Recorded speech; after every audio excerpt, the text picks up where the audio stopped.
a short time ago, non-essential diplomats and staff at the United States Embassy in Venezuela are scrambling to leave the country following security warnings from the State Department. Reporter Stefano Pozzebon joins us now from Caracas. And Stefano, thank you for joining us. It appears a political and diplomatic standoff is brewing between the United States and Venezuela. First of all, what is the mood there in Caracas tonight?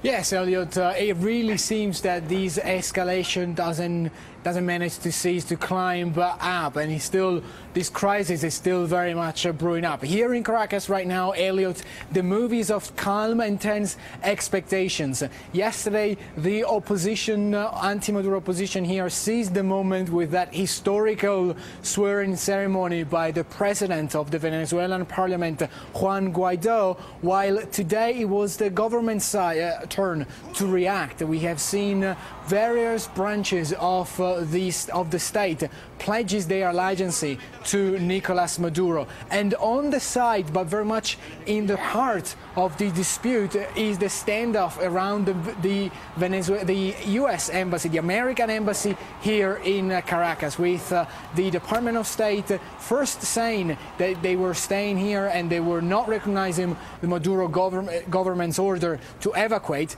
and now they are telling their people, get out unless it's for an emergency situation, and only our key personnel will stay in Caracas. So we see that for Caracas, again, one night of tense and rising tension. Elliot.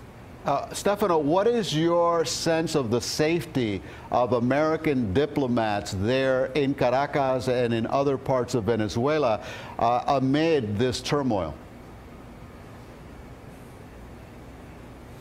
Well, American diplomats, of course, enjoy unreserved support from the Department of State, and in terms of personal safety, they are probably among the most looked after members of the diplomatic community here. What's at stake is the presence of United States business, the symbols of the United States down here in Caracas. Between the Maduro government and even before the Maduro government, the Chavez government and Washington, there has always been a rhetoric war, a war of words against the neighbor to the north. But at the same time, we're seeing that the dramatic escalation of the last few days is something we haven't witnessed before, and cutting down all diplomatic relationships with a country with whom you have a lot of oil trade going on is definitely a serious move, Elliot.